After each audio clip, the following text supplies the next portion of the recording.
Hammer Down Racing Report. And now your hosts, Scott Hammer and Ron Miller. Welcome, race fans, to the Hammer Down Racing Report for Thursday, January 12th, show number 263. Sorry, I still had you muted there. Scott, come on, man. We weren't supposed to be. I know I'm hard to get along with, but geez, you didn't have to turn off my mic. Originally, we weren't going to have a show this week, but now we are. Yeah, now we are, and we're happy to have. I forgot to ask her. Does she go by Ronnie? Yeah, or Veronica. Red Hot Ronnie. Yep. We can ask her, but Veronica McCann, Australian dirt late model racer. She's raced Indy Lights. She's raced all kinds of sprint car championships. Yeah, she's got a really interesting backstory, so we'll get to that. So we'll talk to her here in just a moment. This is show number 263. I already said that. Coming at you live on Facebook, YouTube, and Twitter from the John Young Racing for First Responders, and Dave Kemmer studio. Also, a lot of news to get to tonight. Some crazy stuff happening at the Chili Bowl Nationals last night. Real crazy. And Harvick announcing his retirement today, or at the end of the year. Right. But so we got a lot to cover here. Before we do that, got to mention Oakshade Raceway. We're the fastest meet to race every Saturday night during race season. So we only got 3 more months here? Yeah. It's the middle of the race season down in Australia, though. Yeah, it's summertime. Yeah, luckily we haven't had a lot of snow here yet. I probably just jinxed us. Make sure to follow Oakshade Raceway on Twitter, Facebook, or Instagram. You got that Hall of Fame coming? The Oakshade Raceway Hall of Fame? You still working on that? It's being kicked around. I'm trying to get the folks from Oakshade a little bit more on board with it, but Okay, it's progress is being made. It's a wonderful idea. Also have to thank Big D's Pizza in Clyde, Ohio. Oh, and before we move on too far here, I forgot to mention this. Since we weren't planning on having a show this week, our How Many, which is a carryover from last week still, for the flip count at the Chili Bowl Nationals. Right. In lieu of Know How Many tonight, we are going to do something a little simpler. All you have to do is hashtag Hammerdown in the comments of our Facebook Live. Maybe in the YouTube Live, too. I'm not exactly... I think it picks from that. But got a little random drawing we'll do for some Big D's Pizza. Very good. Toward the end of the show. So anytime during the show, just put hashtag Hammerdown like you see on the screen, and you will be entered to win a free Big D's Pizza. Big D's Pizza in Clyde. Order online. Order BigD'sPizza.com. Or follow them on Facebook for the latest specials. Big D's Pizza. Big on taste. And the flip count from this week is still next week's. Correct. How many? So when we get to I think last I saw the flip count was at, I think it was in the upper 20s after last night. It had to be close near to 30. 30. Yeah, it's close to 30. And I think I saw the highest flip count they've ever had was 77. So I think your guess from last week's a little high. They're not done. 135. Yeah, they almost have to double that. So anyway, also thanks to Freeze Frame Photos, Ron Miller Race Cars, and Headhunters Barber Studio and Salon in Perrysburg. Without further ado, how about we bring in our guest? Yeah, I don't know if we're keeping her from going to work this morning or not. Oh, here she is. Here's Veronica McCann. How's it going? Good. How are you guys? Good. Shuffling some cameras around. There we go. Through the miracles of modern technology, we're talking to her, almost 20,000 miles away. Yeah. She's in the future. It's Friday morning where you're at, right? It is. It's Friday morning, 8 a.m. Are we keeping you from work or anything? You are, but I'm absolutely okay with that. Okay. Well, all right. You have quite a storied career, I guess, so far, an interesting career. Indeed.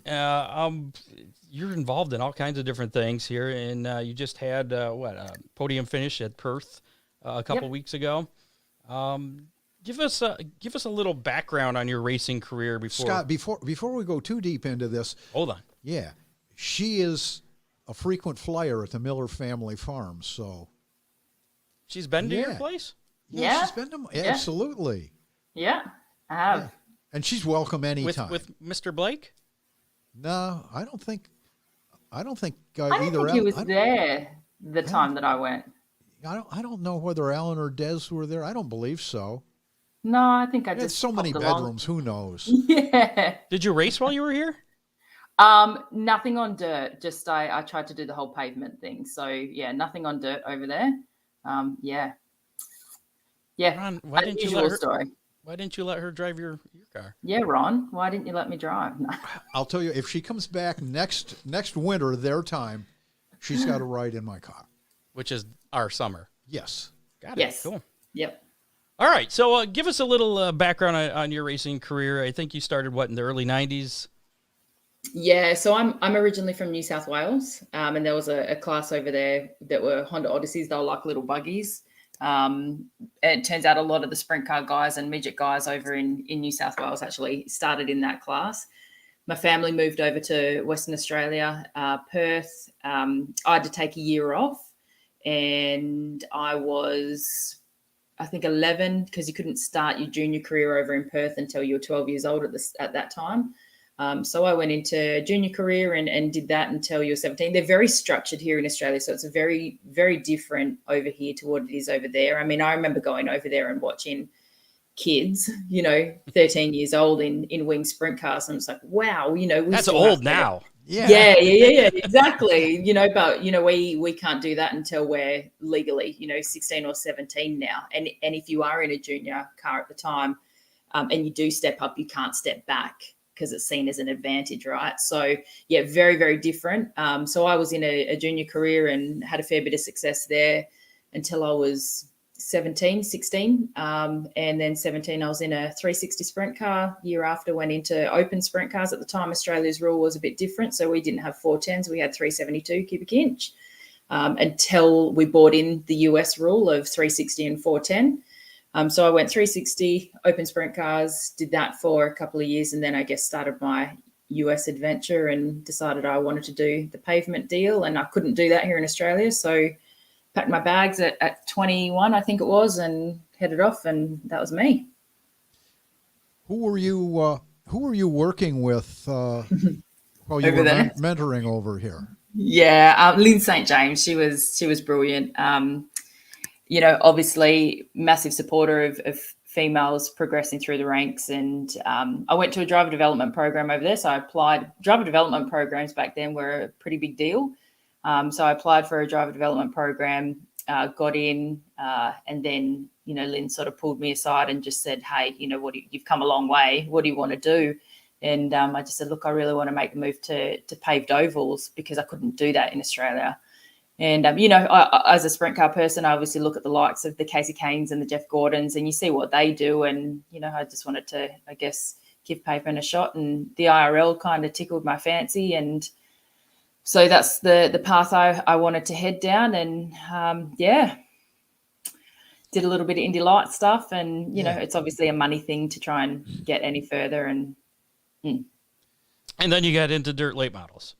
Then I got into dirt randomly out of nowhere. How did that transition happen, going from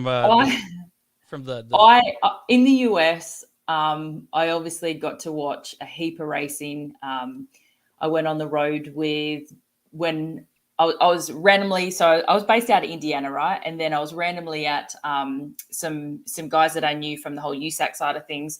They were like, yeah, come to this bar in Indy, and they do like a racing show from there. I can't remember what it was at the time. A whole bunch of outlaw teams were swinging by at the time, and Mike Woodring was there with Craig Delansky, and he sort of, I knew him, and he was having a chat, and he goes, well, what are you doing, at the moment? I said, well, I'm kind of just sitting in Indy trying to do my thing and make things happen. And he turned around and he goes, well, what are you doing for the next few weeks? And I go, not too much. So he said, well, come on the road. So I ended up going on the road with Craig Delansky for about 7 weeks and working on the Outlaw Tour. And that was a massive eye-opener, huge experience for me, because at the time I obviously was racing sprint cars. So, I think I learned more in that 7 weeks than what I had done in 2 seasons of my own racing here in Perth. So big learning curve. And I'd watched a lot of late model stuff while I was over there. So they'd always caught my eye, loved them, didn't know how to go about getting into one. I obviously, whilst I was looking at this whole pavement deal, had a few meetings with some management companies, and it was suggested to me to do some heavy car experience. Easiest way for me to do that, rather than going into an asphalt late model was to do it on a dirt late model because it was more familiar territory for me. So I talked to, Ron knows Alan Blake and Brad Blake were the guns at the time. So had a chat to Alan Blake, and he said, well, why don't we get you a car? So I did a deal with those guys back here in Australia to run a late model. I think I only ran a handful of shows, maybe like 8 shows that year, and they're interesting. Just so our American listeners are up to speed, there's very little pavement racing in Australia. Yeah. Virtually all the racing is dirt. There's couple tracks over east, right? There's road course racing, right? Yeah. So, but no, there was a paved oval, but it's got grass growing through it and cracks all through it, and there's nothing, So it was, you're either a speedway dirt driver or you're a pavement racer, road course. Now, are the supercars even in WA at all? They come over once a year. Yeah. Okay. Yeah. So they do their national tour and come over, but that didn't interest me at all. It wasn't even on my radar. Scott, that would be kind of our equivalent of NASCAR. It's very interesting racing. Okay. Is the Ute Series still going? No, but they have. We'll say sort of. So it's not like the normal Ute Series. It's like their we call them forward drives, like SUVs now. So it's just it's a bit. Yeah, yep. I remember watching that Ute Series, which are basically pickup trucks. Yes. Similar to our NASCAR trucks, except the drivers sit on the other side. But bump and run is fair game, or was fair game with those. Yeah, okay. Definitely. So you mentioned Alan Blake, and we had him on a few years ago, and I remember talking to him, I think at Ron's house one day. I was like, so... We have Australian pursuit races. Was there any Corona involved? There might have been. He might have had some. But I asked, I was like, so we have Australian pursuit races in America. Do they have American pursuit races in Australia? And he was like, what are you talking about? I've never heard of an Australian pursuit race. Yeah, what is that? So enlighten me. So that's a consistent thing. So we have, they call them Australian pursuit races. No idea why. Apparently has nothing to do with Australia. Right. Where you'll line up like... the fastest 10 cars, 10. Inverted. Fastest car goes to the back. Single file, and then run 10 laps. And the rule is if once you get past, you're out. You got to drop out. In a late model? Is this it? It's in any class, really. Yeah. Usually. Yeah, late models, pavement, late models, dirt. It's more of just an exhibition. It's not like a point thing. It's just kind of an extra. It doesn't happen every night. But it's entertaining. Yeah, so they don't do if those. If you're past, you're out. If you don't get past, you're still in the race. And, cool. And a variation of that is crack the whip, where it's lined up the same way, single file, fastest to the rear. But the last car past the start-finish line, every lap has to drop off. So eventually you're down to one car. Yeah, there you have to pass cars. Yeah. Anyways, interesting shows. I digress. And so Australian Pursuit is not a thing in Australia, nor does it have anything to do with not at all. No. You'll get a blank stare if you ask somebody. Yes. So I read somewhere that you defeated your older brother Casey in a race back in '97.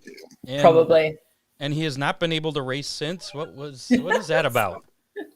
No, I don't know, but he like I said, when you turn 16, 17, depending on where your birthday lays in the season, you have to make a decision, right, on what you're going to do moving forward. And he just chose to not go on. I guess the racing bug kind of bit me pretty hard, and I wanted to continue on and couldn't picture life without it. And here I am still doing it. And you had a spinal injury when you were 16.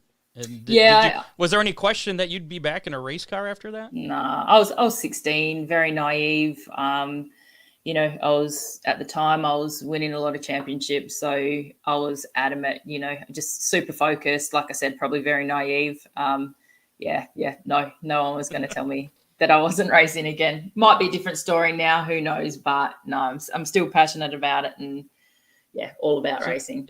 You mentioned some championships. You're like the 98 and 2000 Western Australia Junior Sedan champ. The I'm not sure. Kwinana? Kwinana. Sprint car champion. Just call you a Yeah. sprint car champion there in 02 and 03. Okay, deal. Any Yeah. other championships to add to that? Bunch of junior ones. Sprint car track championship. I haven't won a championship in a late model. We need to work on that. It sounds like you are working on that. We need to work on that. Speaking of Dean here, one of our listeners, he wants to know what you like better, the sprints or the late models.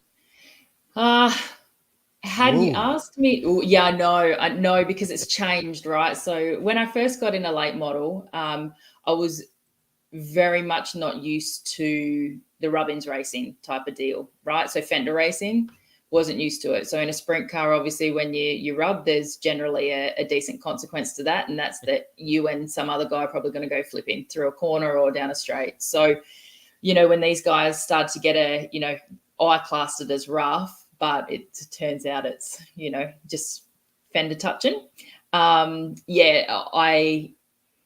I didn't overly like it because I was like, man, I was getting taken out and it was frustrating and I wasn't finishing races. And, to get better, you want to do laps and you want to finish races. So it was hard to kind of get used to that. But as time goes on, the more laps you do, you understand sort of how to get yourself out of situations and stay away from certain situations. And so at the time when I first started, it was definitely, I was all still, I really love sprint car racing, but as time's progressed, I don't really see myself out of a late model now. So that's kind of bitten me pretty hard. Let's step up to where we're at right now. You've got a really good car. I understand that your husband is really good at prepping the car. But I saw that did you miss the show at Albany, or you didn't go? You were up what, fourth or fifth in WA points? Yeah, so I had avoided COVID this whole time until. So I normally do the full Pro Dirt Series. Right. I'll always commit to that. I think I've done it for 5 years. I think this might be my 6th season committing to that Pro Dirt Series. And I there was a double header weekend coming up, and it was Kalgoorlie and Esperance. And we were due to leave early the Friday morning. And on the Thursday, I made the call not to go because I just test positive on the Wednesday. Oh. And at the time, couldn't even get off I was struggling and out of breath to get off the couch. And I sort of turned around to Carl, my husband, and just went, man, Kalgoorlie and Esperance, little bullring tracks, they're elbows up and you're going to get puffed, regardless. And I just turned around and I said, man, I don't even think I can hang on to this thing for 2 qualifying laps, let alone a 30-lap main. So I just, on the Thursday, I made the call not to go. So as soon as, when you're chasing championships, as soon as you drop around, you're out. So, things are tight for me. I'm a very small budget team compared to quite a few of the others. It's funded by me majority of the time. So, look, I want to travel over to Victoria, which is a 35-hour drive for our Australian title next month. Yeah. So New York to LA, Scott. That's a long drive. Yeah, very, very. So I kind of made the call that, okay, because I'm not in the points, I'll pick and choose what rounds I go to. For me, the Kwinana Motorplex is only about a 30-minute drive from my house. So, I'll do those, but just the Albany rounds, I decided to, that's probably not a strong point for me down there anyway. So I was like, I'll save tyres, I'll save money and just, I guess, put that money towards our Australian title trip. Now, are there many other female drivers in Australia? In late models or in general? Just in general. In general, look, when I was racing a sprint car, there was myself and one other on the East Coast. So there's always quite a little sprinkle in the junior categories. But as soon as you step up into a senior category, and I guess, unless you get given a free ride, which in Australia doesn't really happen. So as soon as you step up into senior category, the funding has to come from somewhere. So unless you're prepared as as a driver in general to start funding your own deal, and as a female, that probably doesn't happen near enough. So for me, it was me on the West Coast and another lady, Kelly, on the East Coast. Now in late models, I think there's one in Victoria. There's another here in WA that dabbles now and then. And that's about it. Quite a few in the junior ranks, which is really cool. But, you know, that's where you see the loss of drivers moving from the junior ranks to the senior ranks because, like I said, that funding comes into place, right? So parents don't fund it anymore. And yeah, so you've got to be prepared to do it yourself or do some really hard work in sponsorship searching. So you like being a role model to some of the young ladies that are in juniors? I never see myself as that. I've kind of. Do you encourage them to? How many autographs do you sign for them?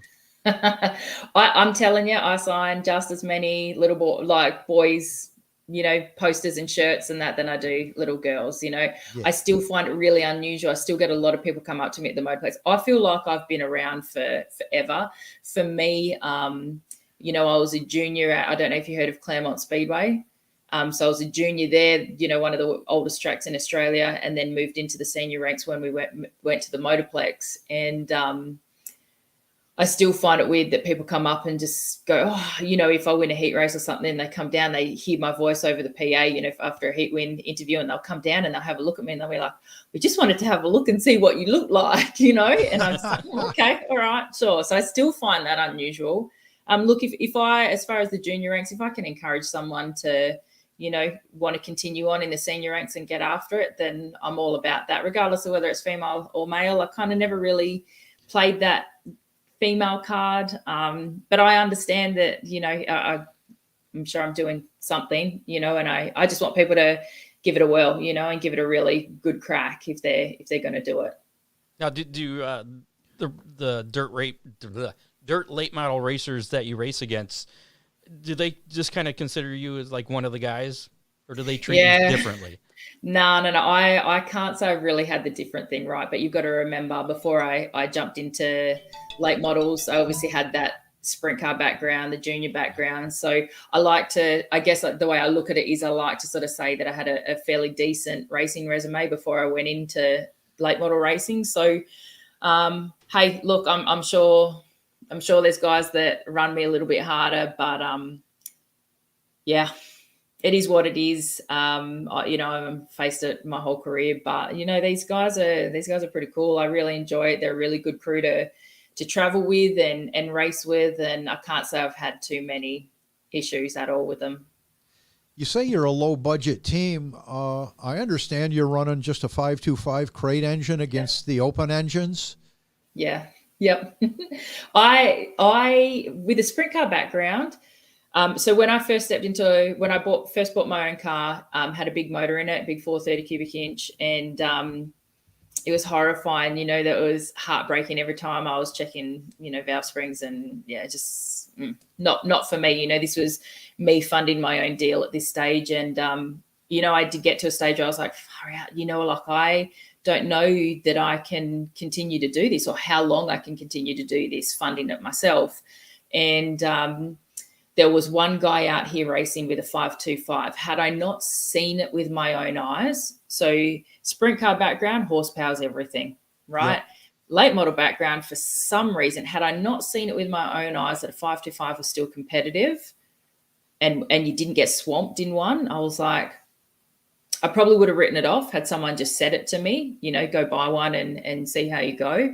But I saw it. I saw that they were still competitive. So spoke to a couple of people and they were like, yeah, give it a whirl. So I bought a car that had one in it. And yeah, I've run one for the last 5 years. So big advocate for them. You know, they're not big on the East Coast. But here in WA, there was a stage there where there was probably like 7 cars in the top 10 of our Pro Dirt Series were 525 motors. So we've got them going good. I mean, there's obviously times where, you know, it's elbows up and hammer down, and yeah, you suffer a little bit, but you're not swamped. You know what I mean? Now, is Warren Oldfield still running a crate engine? Yeah. I think he's, you know, there's times where I might get out of the car and I'll be like, oh, man, like it's just frustrating. You do all your work going into the turn and through the turn, and then someone will just hammer around the outside of you, and it gets frustrating only at certain times. But then, I look at Woz and his results, and I have to straight away, Jamie Oldfield's also still had one in. He's only just changed recently. Yeah. But I'll always look at those guys, see where they're sitting, and I'm just like, right, no excuses. If I see that they're doing well, I have nothing to fall back on because they're running the same thing. So one of our listeners just posted something, and we'll see if you can guess who it is. He said he loves Claremont Speedway. He won his first race in Australia at Claremont. Obviously, it was a Yank. Who would it be? Well, now I can see on the bottom of the screen, Roddy. Yeah, Roddy's listening. Yeah, that's cool. Very cool. So let me ask you this: where did you get, or how did you get the name Red Hot Ronnie, and how long have you had that? It's given to me. Yeah, no, it was given to me by a guy who he was doing media stuff at the time. As soon as I stepped out of juniors, I'm running with the fact that it's the red hair, and it kind of just stuck, and that's RHR. So there's a bunch of people that just call me RHR, so that's kind of what I've stuck with. Okay. I didn't know if that might have been a Des Ferris thing or. That was Ron. I don't know if you remember him, Dean Neal. Boy, I don't. He did a heap of media stuff. Maybe on our first tour over. Maybe, yep. We did some TV and radio. Yeah, I'm sure at some point you guys would have crossed paths. Yeah. So it's the middle of the racing season for you right now.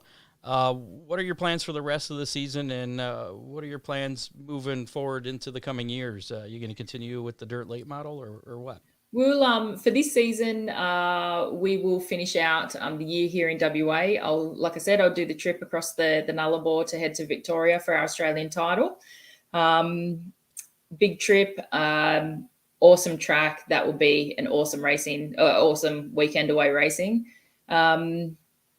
We will come back to Perth, do the rest of the Pro Dirt Series and off season, and then I don't know. I mean, I hope to be in late model racing for a bunch of years to come. I'm on the committee for the late models at the moment, so we're really trying to build up what we do, and I'll keep racing as long as the body holds up. Yeah, the body, your body, not the body in your car, because that can be replaced. My body, yeah. Okay. So, any plans to come back to the States and do some racing here? Look, I'd be lying to you if I said that I wouldn't love that. Yeah, I definitely love the opportunity to be able to get back there. Like I said, when I was over there I did about 3 racing trips, but like they were long stints. And it was all pavement based because I was really focused on trying to cross over to pavement racing. So it would actually be really cool to do some dirt stuff if I come back. Well, Ron sounds like has an open Come invitation. on, Ron. Yeah. Come on, Ron. We've got spare bedrooms, and and you have a race car she can I could use. climb out a of dirt the late car. model. Not a big deal. We'll sort something. All right. No, I saw something where you were on some show called Australian Princess. What is that, and what is all that about? Because I'm not familiar with that at all. That was at a time where reality shows were very, very new here in Australia anyways. I think I was maybe 20, and I thought I'd give this reality TV show a crack. Didn't know what I was doing. Went on it, got kicked off in the first episode. It was, just a good experience. It was trying to turn a bunch of girls into princesses, I guess. And obviously, we did some sewing, and the sewing just didn't work for me. Yeah. And that was it, Hey, at least I can say I was on a reality TV show at some point. There you go. Yeah, we don't like to bring that up. Oh, I'm sorry. I try and hide that one. Obviously, you won. I had to do my prep. I had to do some research. Obviously, you won, and that's how you funded your first race car, right? Oh, absolutely. Well, they did. Apparently, they don't have a show called Australian Dirt Late Model. No, I know. They need to do that. Yeah. That would probably be. We don't have that here either, but You said you're a low budget team. You want to give a shout out to your sponsors? Yeah, I have some amazing people on board. Heatley Safety and Industrial, Skipper Transport Parts, Team Navy, really cool to have the Navy on board, Penrite Oils, and Oval Track Diecast and Racewear. They do all my merchandise. So yeah, very, very grateful for the people that do help me. It's been awesome.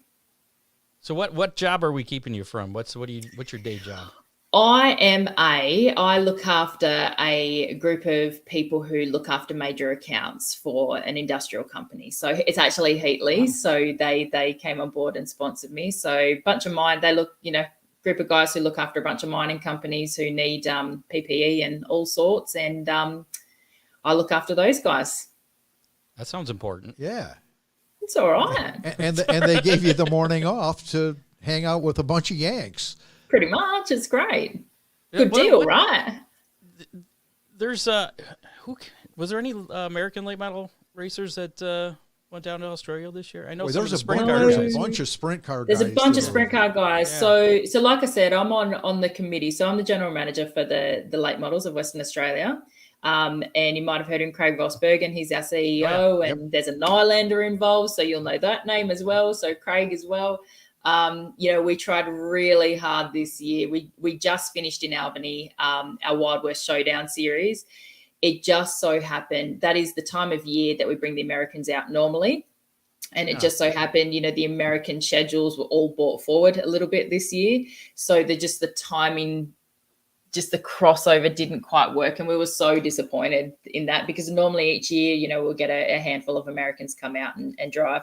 And we always get notice of, there's a bunch of really good guys who want to come out and have a skid in Australia and over here in WA. And we just need to make something happen for next year. That may mean that we bring the series forward for next year, just for end of December and very start of Jan, just to be able to get those Americans out. And, there's teams that are willing to have those guys in their cars, and really cool opportunity. Those guys get a nice little holiday as well. So bit of a shame it didn't work out this year. But, I know that our Aussie friends are very receptive to seeing the Americans. I was going to ask, the fans is it like the enemies when the invaders, when the Yanks come in and the fans are like, boo, Ron Miller, boo, Roddy Schroeder. Back in the day, a lot of when the Americans went over, it was a lot of showmanship and we're going to kick these guys' butts and carrying on.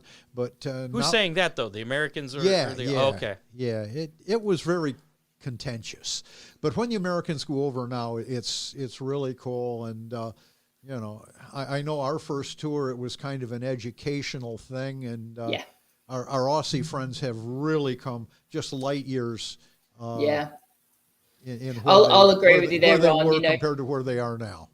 So when late models were fairly new, when the Americans would come out, it was like Ron said, it was a learning curve for the Australians, and that was an opportunity for Australians to learn their cars better, learn how to set them up better and drive them better, and basically be schooled by this American team that would come out. Nowadays, it's definitely changed a bunch. The last time we had Billy Moyer, we had Turbo out, and those guys come out, and for a few years before that, we had Steve Francis coming out, and he would dominate, and then by the time, Billy come out and Turbo come out, and they didn't dominate, the guys, the locals are keeping up and having good racing with these guys. And so it's cool to see the progression of that USA, invasion type tour, and how the Australian guys are stepping up, and, the quality of car that we have here in Western Australia, and probably, in the likes of New South Wales as well, and Victoria and Tasmania, the quality of cars stepped up, big time. And you'll find majority of, you're talking Pro Dirt Series, you'll find majority of these Pro Dirt teams now have essentially alliances with teams in the US or certain people in the US, just to start getting feedback and information. And it's definitely stepped up over the years. Yeah, American chassis are the rule over there. I think there's someone over east that's building cars, isn't there? But... There's Ron, you'll remember Jay Carty. Yeah. Yeah. So Cardi he's probably the only Australian chassis manufacturer. So they're doing their own gig. JJ drives in the series, the Pro Dirt Series. So him and his dad build these chassis. But other than that, everyone else is, it's all XR1s, Longhorns, Everything is Icons. imported from the Yeah, States. absolutely. Yep. And everyone's trying to get the latest information, And that's the thing about the American manufacturers, whether it's Longhorn, Rocket, Black Diamond, Domination race cars. They're very free with their information because they want their product to succeed. Yeah. So, they're very open. Are we going to have the regular influx of Australian drivers coming to the States in your winter, our summer? Yeah, I think you'll have, Paul Stubber, Kai Blight over there. I know Joey Chalmers had a bit of a skid, so I don't know whether he's going back over to just have a go over there. But yeah, Paul and Kai will be over there and doing their thing. And I don't know what their full plans are at the moment, but I'm sure they'll probably held tour for a bit and then do their thing. And I think Paul bought a place in Indiana where he can. Yeah, he's got the full setup now. Yeah. Just makes it easier, right? Like for the guys to, they've got a base and a workshop to work from, and I think Paul obviously wants to give it a good crack, and I think he's providing a brilliant opportunity for Kai Blight as well, and it's great that that opportunity's come about for him, because it'd be awesome to see a young gun on a tour over there at some stage, and he's probably the guy to do it. Kai Blight is an awesome wheelman, so I'm glad that he's hooked up with Paul Stubber. Yeah, definitely. They work well together, and Kai works on his cars here in Western Australia whilst he's doing the Pro Dirt Series, so he works on both cars. I think Kai's actually driving one of Paul's cars at the moment. And then that transfers over into the US. So really, really good deal for him. He just needs to get going. Well, hopefully your work will give you some time off. Yeah. I don't know if I should say this summer or winter. Winter for you, summer for us, and Winter for me. And you can run Paul's Paul's. I'll run Paul's car. No. run We've only Ron's sat car across from each other 270 shows. Yeah, run Ron's car this summer, I think that would be cool. I understand Alan Blake's coming over, and he probably will. He made mention of maybe buying a car while he's over here. So doesn't he who knows how that's going to still work own one out. already? No, I think that. No, They just got a Longhorn, so they've just got a Longhorn bought in. I think that arrived in November. So yeah. Huh. Well, think of how cheap, how far ahead he'll be here because he doesn't have to pay all that shipping expense. Yeah. Nice. Oh, the costs are killing us. It's it's with the dollar how it is, and tires for us, we're looking at over $400 a tire at the moment, and fuel and. Are you guys having the same tire issues that we were having here in the States with the tire shortages? Our guys have managed it fairly well. So Craig Vosbergen imports them, and he's done a really good job of managing that situation for both late models and sprint cars. So can't complain on how that's been progressing. Have you seen anything of that dirt tire that's made in China? Dirt X. Is it Dirt X? Something like something. Yeah. Has anybody shown up with those? A few years ago, I know there was some testing done with some late models, but I believe they have done a bit more R&D on those. So, I don't know.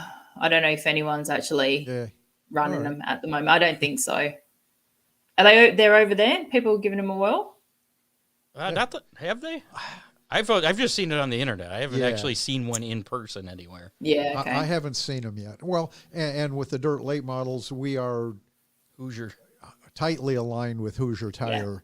And that's us as well. You're going to be seeing some changes there because the 20s, 30s, 40s, everything is going to 1, 2, 3, 1, 2, and 3. 4.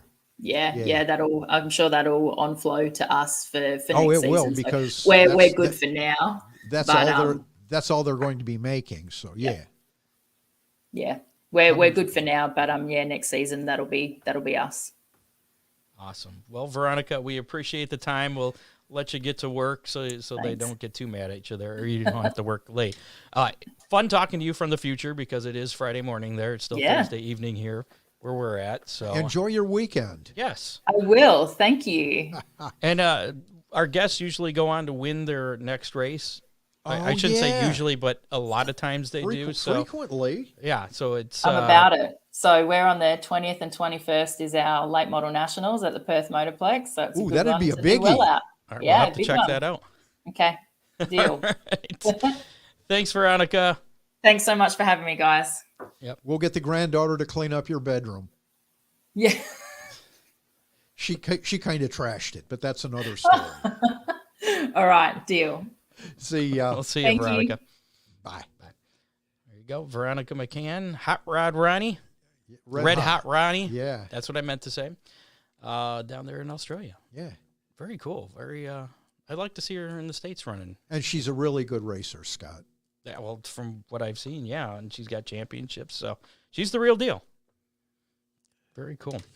Coming up, we'll once again you have a chance to win a Big D's pizza. Just type in #HammerDown in the comments.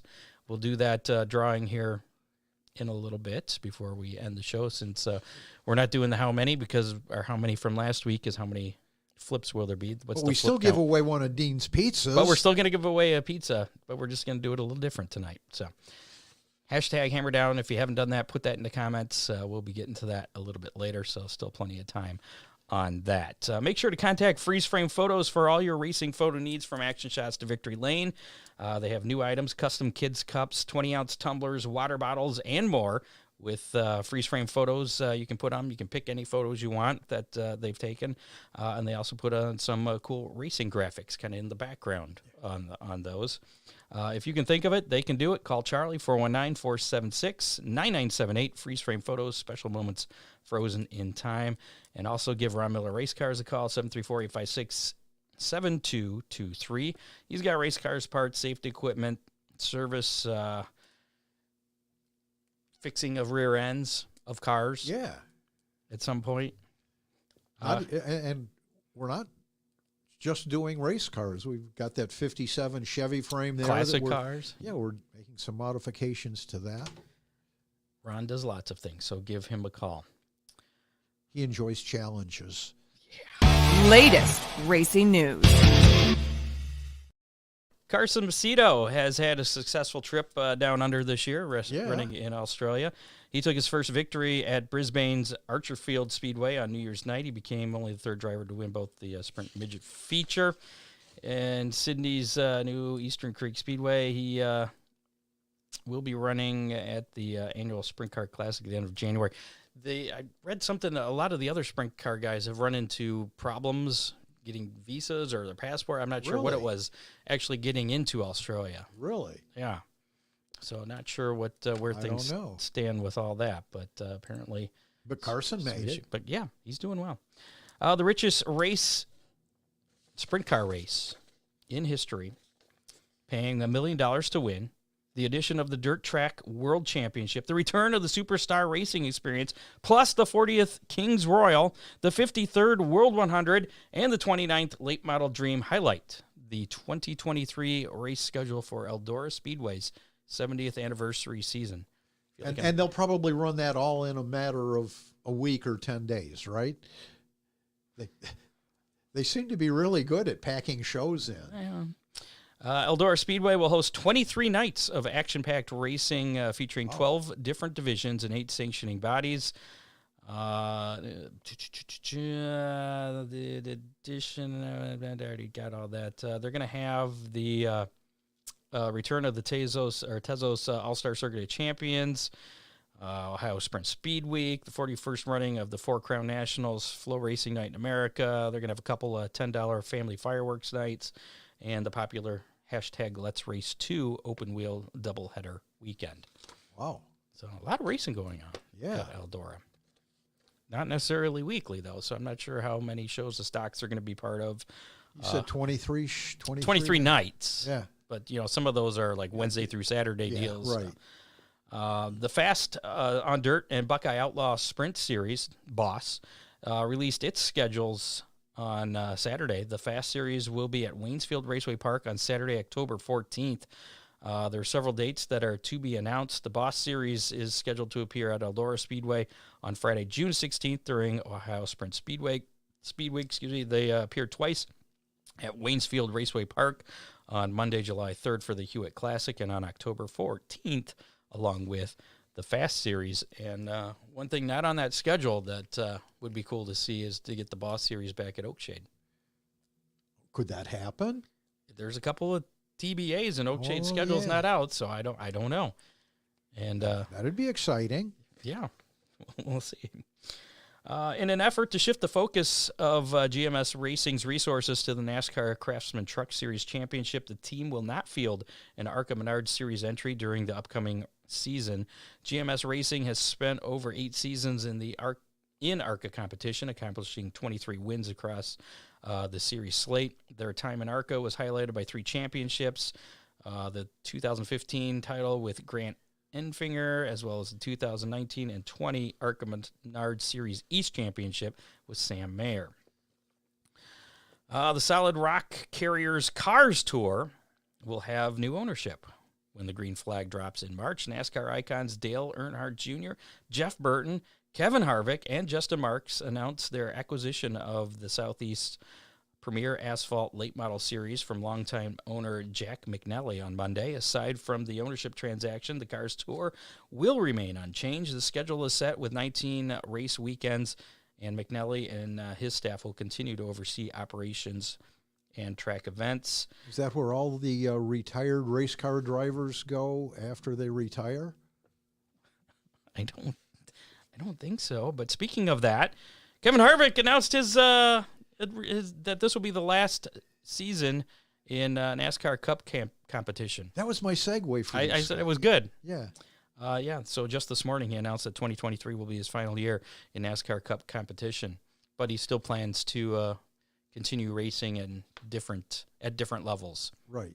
Probably playing in the dirt too, and maybe running in the car series that he owns. Yeah. So, I don't know. Seems like a lot of those guys are finding their way into dirt racing. Yeah.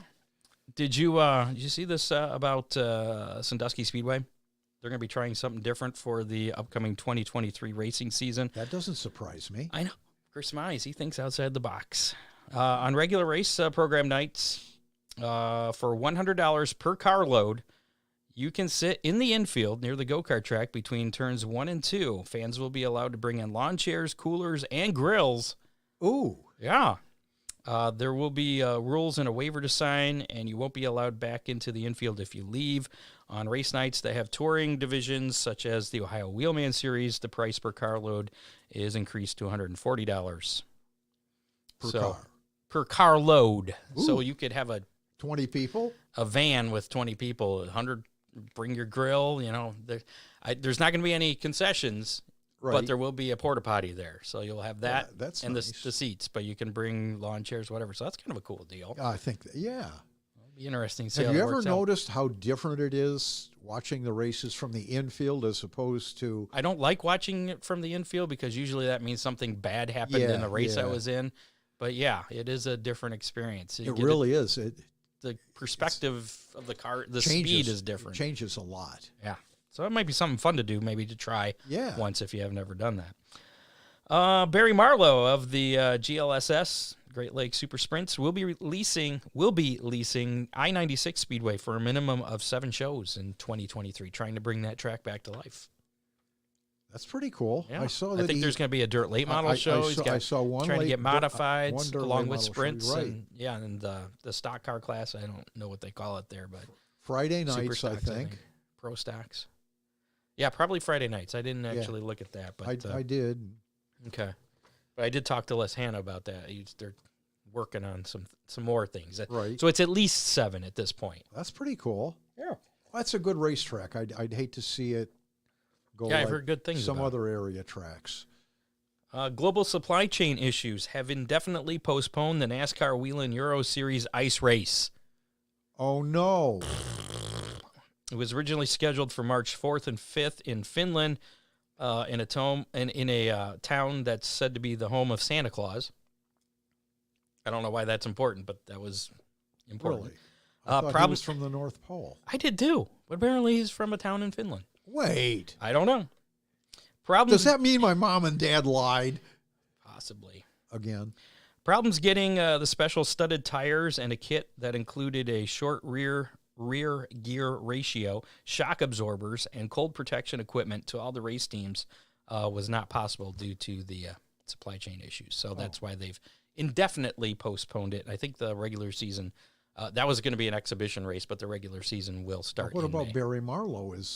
I was actually asking Les Hanna about the no ice, right? Race up in Houghton Lake, right. With the warm temperatures, it is going to at least be pushed back because the lake has not had enough time to freeze. I think there is ice, but I don't think Not it's enough ice. Not enough ice that people would be willing to go out onto it.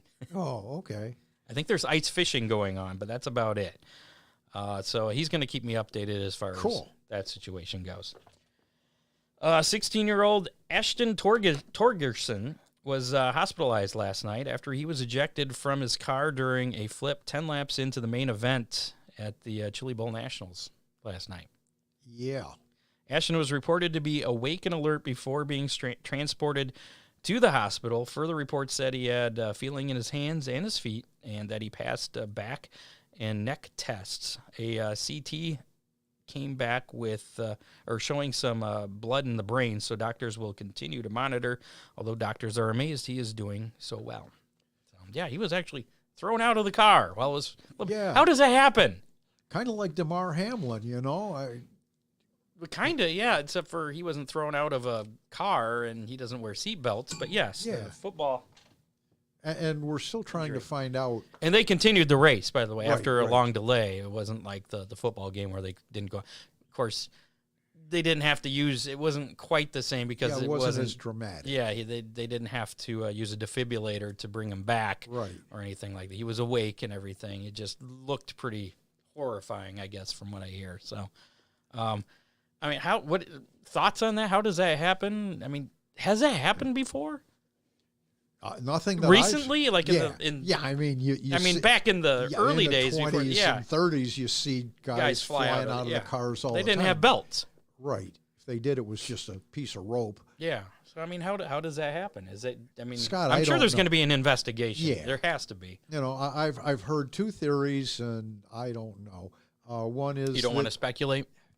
One is that he had a type of belt that, especially on dirt, can become contaminated and come unlatched. The other is that he had the regular latch and link belts, but somehow his arm restraints, and the open wheel guys wear restraints that keep their arms, they can steer just fine, but it keeps their arms from flying out, rolling over on their arms. So, But if that came undone, you think his arm could have hit the latch and unlatched it? Or a possibility I read was that, they were waiting in the staging area for so long that maybe he had undone his belt. I don't know. So I guess we'll... But more information to be found out there. Yeah, and I hope they're open enough about that we can learn something from it. Yeah, I mean, that's the whole purpose. You don't ever want to see that happen again. Right. So... did you hear about Frankie Muniz? I think that's how you pronounce it. You know who that is? Star of Malcolm in the Middle? Yeah. Yeah, he's going ARCA racing full-time. Really? He's going to run for the championship in 2023 with Rhett Jones Racing.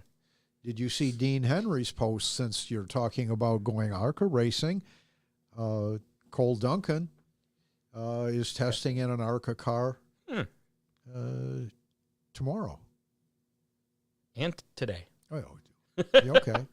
Well, I'm sure today is already done, but yeah. And then one other little tidbit here: Kyle Larson. Did you hear about him? Is he racing again?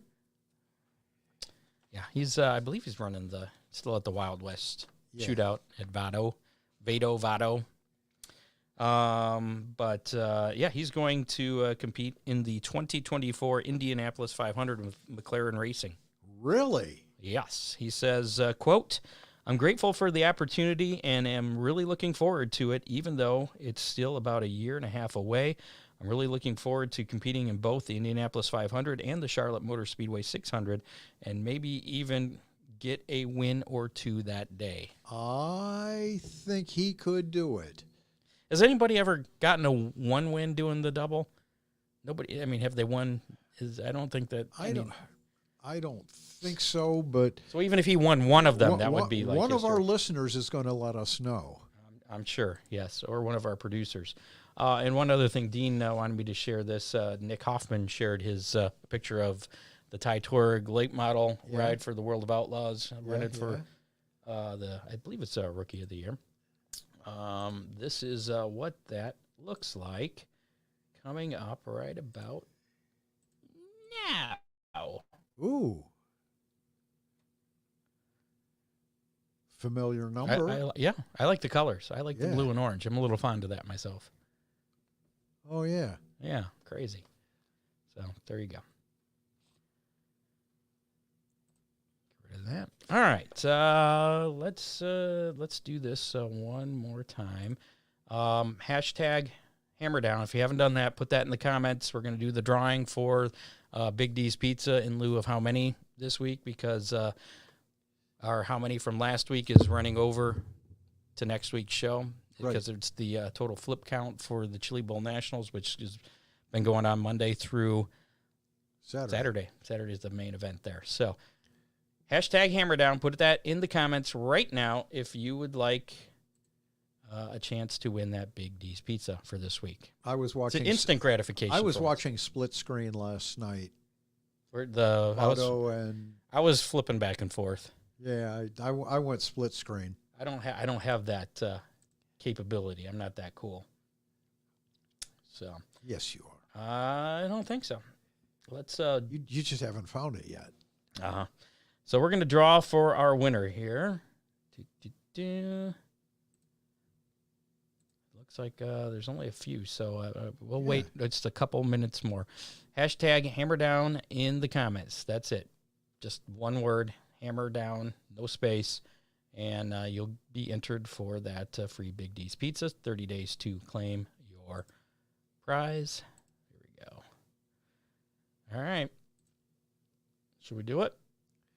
I think so. Should we wait anymore? I think we've waited long enough. All right, here we go. We are drawing for the winner for a Big D's Pizza. And it's going to be Doug Frost. Well, congratulations, Doug. I think he's won before. He has. Yeah. So he has himself another Big D's Pizza. You have 30 days to claim your pizza.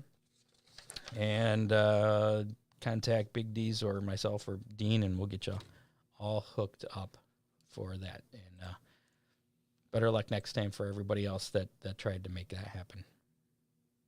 This weekend's Big D's Pizza Racing Menu. Yeah, it's back. The Big D's Pizza Racing Menu. Yeah. There's racing. There is. Not locally, but the World of Outlaw. Case Construction Late Models, they're going to start off their season next week. Before our next show, as a matter of fact. Wednesday, the 18th through Saturday, the 21st. Next Wednesday through Saturday at Volusia Speedway Park. That's when things get going. It seems like there's not an off season anymore. You got the Wild West Shootout now. A lot of guys are out there, and then right into Florida. Well, and the Dome in St. Louis. The Dome, yeah. So. It's crazy. So yeah, that's next week. No weather pit stop this week though, but yeah, that's about it for this edition of the Hammer Down Race. Really? Yeah. Crazy. Really cool talking to Veronica. Yes, Red Hot Ronnie. Yep. If you missed that earlier, make sure to go back and check that out. Thanks to our associate producer, Dave Kemmer, and contributors Matt Swanner, John Young, Doug Dock, and Bob Stazak. I forgot to mention, we didn't have a Hammer Down hotline this week. No messages or calls, but if you would like to leave a message or call, 419-318-3081, that is the number. Text it, call it anytime, day or night, as long as it's racing related. Question for us, we can talk about it, whatever.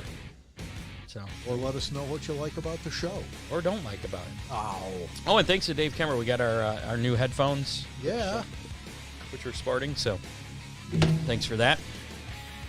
Make sure to like us on Facebook, follow us on Twitter at Hammer Report, follow us on YouTube, listen to us on your favorite podcasting platform, including Apple Podcasts, Spotify, and iHeartRadio. Check us out at hammerdownracingreport.com. Information on there, how to listen, and if you want to be a sponsor. And check out the sponsorship opportunities there. Thanks to our Very existing... reasonable. Yeah. Thanks to our existing sponsors, Big D's Pizza, Oak Shade Raceway, Ron Miller Race Cars, Freeze Frame Photos, and Headhunters Barber Studio and Salon. Speaking of Apple Podcasts, we're still charting on... Are we? in the U.S. We fell off in Australia, but I have a feeling with our Veronica McCann interview that we're going to be bouncing back up on the Australian charts. But yeah, 216 I think we were at on Apple Podcast charts in the leisure automotive category. Pretty cool there. Thanks again to Veronica McCann. Next week on the show, I haven't even told you this, Will Wiggins from the Ohio Wheelman Series will be with us talking about that series. It's going to be at Toledo Speedway this year, in addition to Sandusky, and we'll talk about all the other places it's going. So that ought to be pretty interesting as well. That's a cool series. I've heard a lot of good things, and it seems to be heading in the right direction on the upswing. So thanks for listening tonight. We'll be back again next Thursday night, 7 p.m., and enjoy the rest of the Chili Bowl Nationals and the Wild West Shootout or whatever else is going on. That's it. We'll see you next week. Thanks for watching. You have been listening to the Hammer Down Racing Report, available on demand on iTunes, Google Podcasts, Spotify, or your favorite podcasting platform.